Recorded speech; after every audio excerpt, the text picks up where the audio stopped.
Hello everyone. In this video we are going to learn one of Excel's most helpful functions, the Vlookup function. We're going to go through the syntax and we're going to go through an example of how to do it. Now first, taking a look at the syntax, it looks complicated but it's actually quite intuitive. The lookup value is always the first column in the table that you're looking up your data in. The table array is simply your selection of all your data that you're going to have Excel look through. Your column index number is simply the number of columns, the number corresponding to each column that you have within your table data, and I've helpfully labeled 1, 2, 3, 4, 5, the actual columns. You don't have to do that, that's just for your reference so you can see it.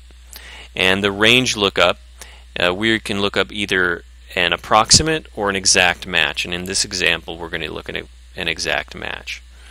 Now the first thing that we need is the lookup value, which again is the first column, or the first, they're going to look through the first column. It's going to go down vertically, that's why it's a vertical lookup.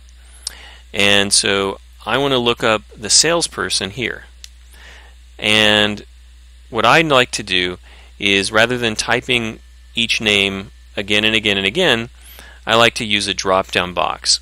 And so what I do is I go to the Data tab in the toolbar, I click on Data Validation, and then Data Validation again, and under Settings, allow a list.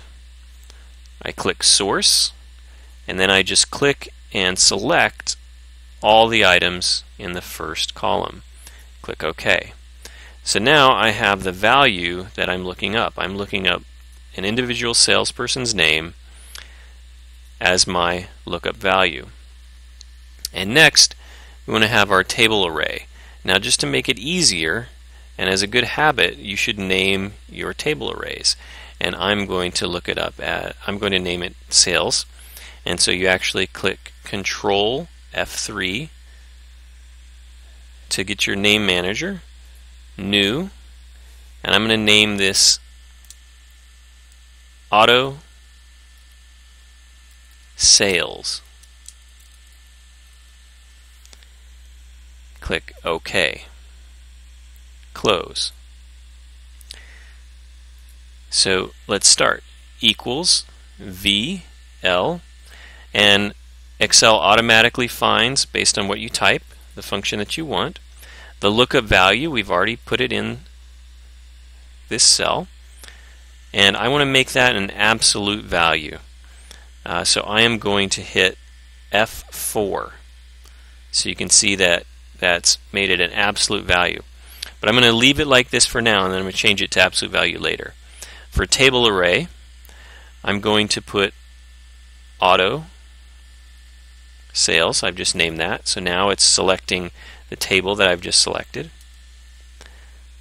For the column index number, I want to find out how many compact vehicles our salesperson has sold, and so I am going to select number 3 because it is the third column. And don't let it confuse you that there's A, B, C, D. It might be the fourth column. It's actually we're counting from the start of our table array, the start of our range. So that's going to be as 1, and then so compact sales is the third over. And then lastly, we're going to choose. We want an exact match. We're not looking for a range, something within a range, which would be an approximate match. We're looking for the exact name of the salesperson. So we can either click on false or we can type 0 and hit enter. And so we've seen that Vlookup function has gone down the first row because we're looking at Samantha Q. So it's gone down this first column, rather, and then it's going to go on this row, since it's found the name, the match on this column, and it's going to go until it goes to the third column. Because if we look at this again, third column, and so Samantha Q has had 10 sales. So you can see that. Now if we drag this over, you can see it's not working, and the reason is because we did not have an absolute value for our lookup value. So let's get rid of that, and let's go ahead and hit F4 to make it an absolute value. We're going to drag it, and remember, it's going to go down the list until it finds the name of the person, Bradley S., and then it's going to go to the column that we've told it to go to. And since we've just dragged it over, it's still going for the third column.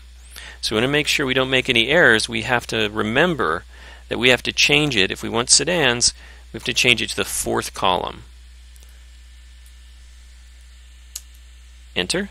So now we found sedans. And then trucks, we're going to do the same thing. We're going to drag it over. Again, we have an absolute value for our lookup value. We've already named our table array, so we don't have to worry about making that an absolute value because it already is, because we've named it. And now for truck sales, it's the fifth column, so we have to change that to number 5, and we have the amount of trucks sold for Bradley. So we go over 15, 15, 13. That is correct. And we can do this with any of the salespeople. It's going to go, Vlookup is going to go down the list, the first column. It's going to find the value, the exact value, and then it's going to go to the right to the number of times we've told it to look.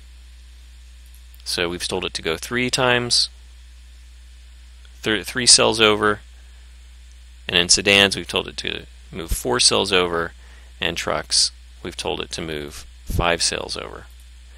And now we know how to use the Vlookup when we're trying to find an exact match. The next video will be Vlookup, the second part of the Vlookup series, which is going to be an approximate match.